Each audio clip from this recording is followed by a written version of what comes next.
Howdy, everybody. Welcome to Liberty Call. It is, what day is this? Monday, April 7th, 2025. Hope you're having a fantastical day out there in the interwebs. Beautiful day here in Colorado. Sun's out. It's warm. I do have jeans on. It's a little cool breeze. But anyway, so I am back in the saddle, back from Bermuda. Fun times with airplane travel and uncomfortable beds and food that doesn't agree with me. But otherwise, I'm probably the only person who goes on a cruise and loses weight. So just because I don't deal well with processed stuff. So anyways, before I get into my presentation, I want to share a little sad news for those of y'all who I know some of y'all watch on LinkedIn.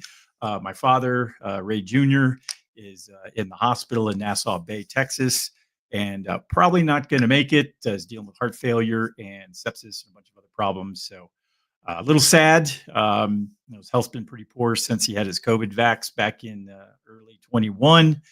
And he's been dealing with paralysis and several bouts with pneumonia over the years. And this most recent bout of pneumonia, I think, is going to do him in. So sad is what it is. But anyway, so if anyone wants to reach out to me, you can do it via my work email, which is on the website. Or if you have my personal contact, feel free to call or whatever. So, all righty. Well, I'm a little out of sorts as far as everything that I move around to. So markets are rattled again as Trump threatens a 50% tariff on Chinese goods, spooking global investors and sparking fresh recession fears. Well, the market dropping probably does that. Goldman ups the odds of a downturn, which I think we're already in. Inflation's poised to double, and Bitcoin takes a dive. Buckle up. It's going to be a bumpy ride. So before we jump into it, if you could do me a favor, give me some thumbs up, a like, share, subscribe, follow, and press the notification bell. All righty. Well, let's get to it. Go to the indexes. Dow Jones was only down 0.91% today, 349 points. Came back quite a bit. Closed at 37,965. S&P 500 down 0.27%, 13 points. Closed at 5060. NASDAQ up 0.1%, 15 points. Closed at 15,603. The VIX is up today 3.55%. It's at 46.92. That's pretty high for those of y'all who, I know I've gone over this dozens of times over the years, but my personal view is that the VIX, which is the volatility index based upon the S&P 500, when it's below 20, I usually view that as kind of your green light, as far as if you're driving in traffic. 20 to 30 is, your yellow light, little caution. Things are getting a little spicy out there. And then anything over 30, I view as a, flashing red light, come to a stop, look both ways, proceed with caution because things are probably getting rough. So we'll see what the volatility or what the VIX continues to do. But we'll go from there. Moving on, Canada down 1.44%, Brazil down 1.38%, and Mexico down 1.92%. In Europe, Germany down 4.26%, the UK down 4.38%, France down 4.78%, Netherlands down 4.76%, Spain down 5.12%, Italy down 5.18%, Switzerland down 5.18% also, and Portugal down 5.63%. So everything down 4 or 5% in East or Western Europe. Headed further east, the Russian exchanges both red, MOEX down 1.89%, RTSI down 4.07%. And the overnight markets, the Nikkei in Japan was down 7.83%, Australia down 4.23%, New Zealand down 2.73%. In China, the Shanghai down 7.34%, Shenzhen Component down 9.66%, China A50 down 6.02%, DJ Shanghai down 7.55%, Hang Seng down 13.22%. And the Taiwan weighted has not been open since it appears the second, so we'll skip that. All right, so those are the markets. Ugly. All righty. Well, let's jump to the weekly economic update since, it appears I am not allowed to leave the United States or the world falls apart. I sit here in this chair and everything is boring as hell for months on end, sometimes years. And, it's like, all right, I'm sitting here waiting for something bad to happen. And then, I pretty much have things positioned appropriately for, I'm not caught off guard at all by this. But it's kind of a helpless feeling when you're on a cruise ship and trying to work through, working on my phone and things like that. So anyways, all right. Stocks fell broadly last week as domestic and foreign markets reacted to the White House's tariffs. The S&P 500 declined 9.08%. The NASDAQ fell 10.02%. The Dow fell 7.86%, and overseas markets lost 7.39%. Under pressure, stocks rallied in the first half of the week as markets tried to anticipate the potential impact of tariffs previously announced by the White House. Soon after the closing bell on Wednesday, President Trump's new tariffs surprised the markets. I'm not sure how, because he's been telling everybody for months about this. President Trump's, global markets reacted to news overnight. Markets opened lower on Thursday, and the selling continued through Friday. Treasuries rallied in a flight to quality as investors moved to the sidelines. The yield on the 10-year Treasury note closed Friday at 4.0%. Bond yields generally fall when bond prices rise, so it's kind of inversely. So when people are leaving the stock market and going to the bond market, when there's more buyers than sellers for a particular bond, let's say it's selling at, I don't know, 4.5. And more people are buying it, so the price of the bond is going up. So that as the price goes up, let's say it was at par 100, and then it went up to say 110 because of all of the purchasing interest. So the yield would go down, and so instead of being at like 4.5, it might go. You have to do the math on based about how long until maturity, but your yield would fall to say 4.25. So that's what they're talking about there. All right, moving further down. Where are we? Powell's speech. Federal Reserve Chair Jerome Powell gave a previously scheduled and much anticipated speech on Friday. He explained the labor market is in good shape and not a significant source of inflation. Okay. When wages go up, that is a source of inflation. Longer-term inflation expectations are well anchored and consistent with our 2% inflation goal. That's in quotes, despite higher expectations for inflation over the short term. Regarding consumer sentiment, while consumers, quote, may not feel great about the economy now, they still keep spending, end quote. He added the same thing happened during the pandemic. And what did happen during the pandemic that caused all the inflation? The Fed and our federal government created all this stimulus and money printing, which, the consequence of that, when you increase the money supply, it increases inflation. So if they go down that route again, that would probably be, what to expect. I don't know if they'll increase the money supply by 40% again. Normally it's, a lot less. I mean, back in 2009, I think, they granted I think they added about $1 trillion or $2 trillion of new currency to the system. This time it was like $5 or $6 trillion. Where was I? The last one, the Fed policy stance is, quote, well positioned to wait for greater clarity on the likely effects of trade and fiscal policy, for example, before considering any changes in monetary policy, end quote. All right. Key economic data this week, Monday, consumer credit. Tuesday, the NFIB Small Business Optimism Index. I don't remember the rest of the acronym. Treasury buyback. On Wednesday, we have the FOMC minutes are going to be released, and the 10-year Treasury note auction and wholesale inventories.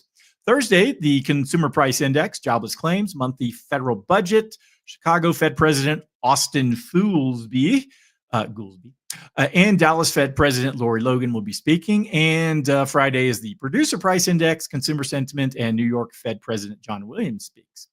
Some companies reporting earnings on Friday, JP Morgan Chase, Wells Fargo, the Progressive Corporation, BlackRock, and the Bank of New York Mellon Corporation. All right, so that's the weekly update. Exciting stuff, I know. All righty, let's get to the market recap. S&P 500 in wild swing amid signs of tariff flexibility. The S&P 500 ended Monday with modest losses, bouncing off 6-month lows as dip buying in big tech helped ease another volatile trading session. But uncertainty around President Trump's escalating tariff agenda kept investors on edge after a brutal sell-off last week that wiped out nearly $5 trillion in market value. Now, before everybody freaks out, as long as you hold, if that's your strategy, buy and hold, or stick with your asset allocation and portfolio models, you still own the same equity, or still have the same percentage of equity in GE and Ford and everybody else. So, you still own the same percentage of whatever you had 3 weeks ago. So that hasn't changed. It's just the value of the asset has down. And I've been saying for a long time, there's going to be a repricing of the market and the system at some point after all of the cash that got dumped in over the last 5 years. And so again, I'm just more of a wait and see what's going to happen. have your thing, have things positioned so that you have some dry powder available to you, or you also have some stability in your portfolio. But that's for you and your financial advisor to work out. Let's see here. President Trump reiterated there will be no pause on his new wave of reciprocal tariffs, despite brief market optimism on unconfirmed reports suggesting a 90-day reprieve might be on the table. The White House dismissed these rumors, triggering another wave of market jitters. Trump instead doubled down and threatening an additional 50% tariff on Chinese goods if Beijing doesn't back down from its newly announced 34% retaliatory tariffs on April 8th. While Trump remains firm on imposing sweeping import tariffs, including a 10% universal tariff already in effect and higher rates for China, Vietnam, Japan, and the EU, Treasury Secretary Scott Bessent confirmed the U.S. is open to talks. Reuters also reported that over 50 countries have approached the U.S. to negotiate exemptions. I don't know if I saw this yesterday when I was sitting in an airport reading news, or if it was today. All kinds of blurs together at this point. But I saw like Vietnam and a number of our trading partners in Southeast Asia were, wanting or offering to offer no tariffs on their side so that they could get zero tariffs, coming back this way. So I think things will all kind of work out in the end. Goldman Sachs raised its 2025 recession odds to 45%. Boy, they've gone from like 19 to 35 to 45 in about 3 weeks. Joining JP Morgan, which recently boosted its global recession forecast to 60%. The CBO Volatility Index, the VIX, surged over 60 intraday and signaling heightening market fear, while falling treasury yields reflect growing expectations for Fed rate cuts. In corporate action, NVIDIA led a modest tech rebound along with Amazon and Meta, but Apple and Tesla remained under pressure. Tesla fell after Wedbush slashed its price target, citing self-inflicted brand crisis. I guess they don't like Elon very much. I'm personally indifferent. Auto stocks, including Ford, GM, Stellantis, continued their slide after a bearish downgrade from Bernstein. Meanwhile, Bitcoin cut some losses but remained volatile, dragging down crypto-related stocks like Coinbase and MicroStrategy. With more tariffs looming on April 9th, investors are bracing for more turbulence. So we'll see what happens. All right, last up, before I let everybody go today, the Monday morning outlook for Mr. Brian Westbury at First Trust. This week's article is titled Tariffs, the Economy, and Stocks. So let's see what Mr. Brian has to say. I always enjoy reading and listening to him, his commentary. The Federal Reserve began raising interest rates 3 years ago, and shortly after, the M2 money supply, a key economic measure Milton Friedman championed, started to shrink, bottoming out in late 2023. So why didn't the economy slip into recession with tighter money? In short, government spending. Despite a low unemployment rate and peacetime conditions, the U.S. ran massive federal deficits, over 6% of GDP, in both fiscal years 2023 and 24, far higher than during Reagan's peak Cold War deficits during the 80s. While deficit spending isn't good for the economy in the long run, it can provide a short-term economic sugar high, helping to mask the pain of tighter monetary policy. But now the artificial support is vanishing. The Trump administration has started slashing government spending while also raising tariffs, effectively increasing taxes. The Tax Foundation estimates that the new existing Trump tariffs amount to about 0.85% of GDP tax hike, making it the largest peacetime tax increase since 1982. Unless a deeper round of 2017-style income tax cuts gets passed later this year, the total burden in 2026 will likely exceed that of 2024. While the administration hopes the tariffs pressure foreign governments into lowering their own trade barriers, the formula being used based on trade deficits rather than tariff levels means that even cooperation abroad might not be enough to reverse them. In the meantime, growth is fading. Real GDP looks flat or negative for quarter one. Consumers face higher import prices, and business investment is hesitating due to tariff uncertainty. Stocks are falling, and not just because of tariffs, but because they were overvalued to begin with. Again, remember we talked about all of the inflation that was created by the Fed and the government. Well, that inflation, basically is overpriced all the equities in the market, and now we have to figure out where they really should stand. Is Ford a $20 stock, or is Ford a $20 or a $10 stock? I mean, it's we just don't know. Let's see here. The S&P may finally return to fair value, down from its inflated highs, with recession risks now more pronounced. All right, well, that's everything. So, all righty, well, that's everything I had to cover for today. If anybody needs anything from me, where do you go? You go to DSAFinancialGroup.com. All your financial planning needs can be addressed there. So give me a call. I'd be happy to help get you on a plan towards your retirement goals or whatever your financial goals might be.